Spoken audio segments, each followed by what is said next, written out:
Hello, Abraham. It's wonderful to be here in your person.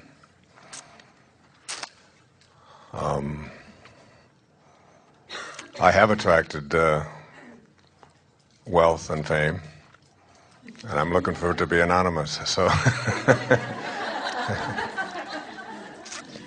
that old pendulum keeps swinging, doesn't it? Yes, it does. Yes.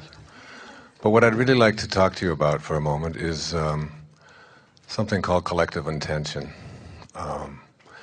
It seems to me that everything in the universe, the physical universe, the material world, is made up of the same stuff. I've heard you speak about this on your tapes. And it's the same chemicals, the same minerals, the same molecules. And that if we're all made of the same stuff, and everything in the universe, in the physical universe, is made of the same stuff, then when the stuff within us gets out of balance, we seem to be creating problems for ourselves. And when the physical stuff that we're made up of outside of us gets out of balance, we see things like weather patterns that are just shifting. We see droughts, we see hurricanes, we see storms, we see all kinds of problems with the atmosphere. And I'm curious about, I'm not looking to attract anything more into my life.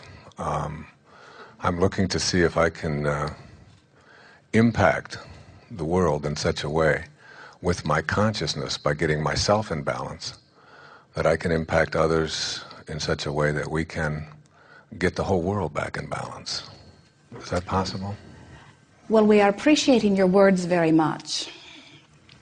But we are wanting to say, as we begin here, that if you will start with the premise that the world is already really, really, really in balance. Mm-hmm. In other words, look at the things that are stable and acknowledge the perfection of that. The sun's coming up every morning and the food is continuing to grow. Things that are so big that you can't even imagine contemplating otherwise. Mm-hmm. And then from that place of aligning with the well-being, then you become an open vortex to well-being and a catalyst for the perpetuation of more things like that. When you come forth as a powerful teacher as you are, we can feel that for a very long time, the driving force within you, and so many, is to assist this world in becoming a better place. But inherent in that very premise is this little awareness that there are things about it that are not so much in a good place. And then, without meaning to, you activate that within yourself, and then you become part of the disallowance of it, and then there is a sort of perpetuation of the same. Right. We would like to say that while it is absolute that weather patterns are absolutely influenced by the stream of consciousness, that when you look at it in that way and you say, so weather patterns or whatever is influenced by the stream of consciousness, and therefore I would like to influence the stream of consciousness into a greater alignment in order to cause this effect, what almost always happens is your attention to the very thing that you think needs to come into alignment just gets it out of whack within you. So then it keeps coming back around to the same thing. The only thing that you can do anything about is your own alignment. And when you tend to your own alignment and live it through the power of your example, then what happens is those that get in vibrational proximity of it hear from you. You've learned long ago, as have we, that when you try to answer a question that hasn't been asked, it's sort of like pushing a noodle. In other words, it doesn't go very far. But when you are in vibrational alignment with who you really are, then the universe lines you up with those who are ready to ask, who are asking and ready to hear, and then on it goes. We do not see your world in a bad place. We see this contrasting experience as the catalytic experience that you all knew it would be when you decided to come forth. And we see more asking simultaneously than ever before. So the summoning of source energy is greater than it has ever been before. Which means those who are finding alignment with the energy are thriving in new and wonderful ways. And those who aren't are not thriving in new and powerful ways, you see. And so the best you can do for anyone is to thrive fully and be willing to explain to anyone who asks how it is that you're thriving and what it is that you've discovered. And then just relax and trust that all truly is well. So when others are not feeling good, Yes. when children are starving, when the kinds of things that we call problems in the world exist, it's like if everything in the universe, in the world is perfect, then so is my desire to change it, a part Yes, of that perfection. we agree. We Right? agree. So that, In other words, we think that that larger contrasting experience can give birth to a desire within you. And even though it's not personal to your experience because it's on the other side of the world, it is personal to your desire, and you Right. have the ability to create. We agree. and with war, for example, the words that you put out about war, about the Iraq War and so on, were very instrumental in changing around my being angry every day at watching the news at what was going on. And I made a clear decision that I was not going to be vibrationally matched up with anything other than peace and joy and perfection and beauty. And the war stopped. Stopped in here. But it's one of the most difficult things, I think, for us to grasp here as physical beings. As Here's you put the it. easiest way for us to give it to you, and you already know this, you will hear this so easily.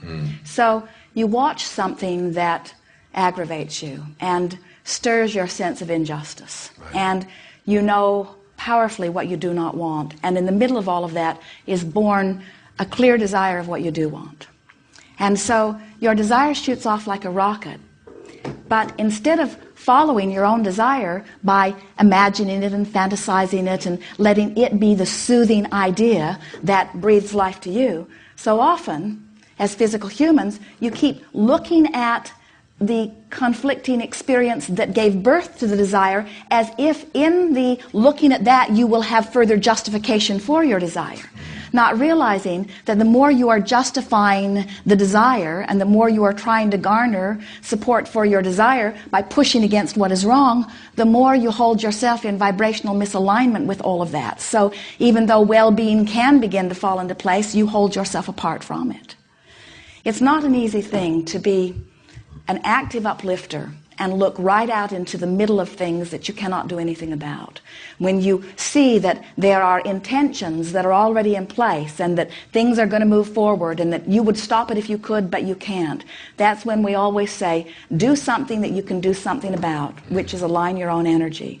And then we soothe you, not in a sort of placating way, but we want to let you know the power of what you do.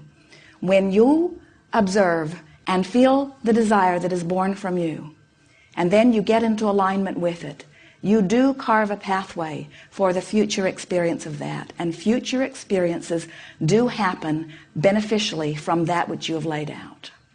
As you are focused upon what is happening around something like that and feeling the discord within yourself about it, stop for just a little bit and relax and say, all of these people that are really in the trenches, so to speak, that are in the cities that are being bombed or that are in the cities where the food is slow to come, these are the people who are having the experiences that are asking of Source in the loudest, most poignant way.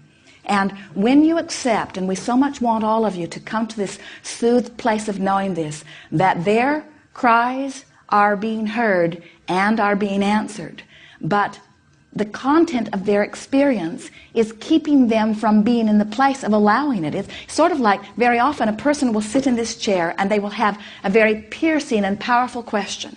And as they ask the question, we give the very best answer that has ever been given in all of the universe.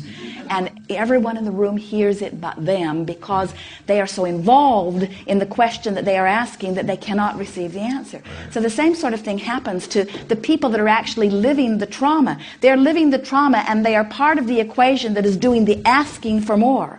And the universe is always hearing and responding. So as larger numbers begin to relax and allow the well-being that they can allow, then more well-being becomes the example of things.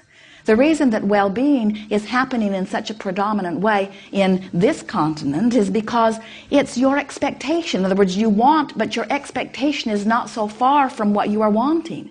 Where in some of these other parts of the world, their expectation is very much closer to what they are getting, you see. So unless you have some magical way, and you do not, and nor do we, and none of us would do it if we could, of superimposing our expectations over another, you have to accept that everyone is allowing to the degree of their ability. And that's where, as teachers, we all come in. We just, little by little, keep trying to expand their ability to allow more and more well-being.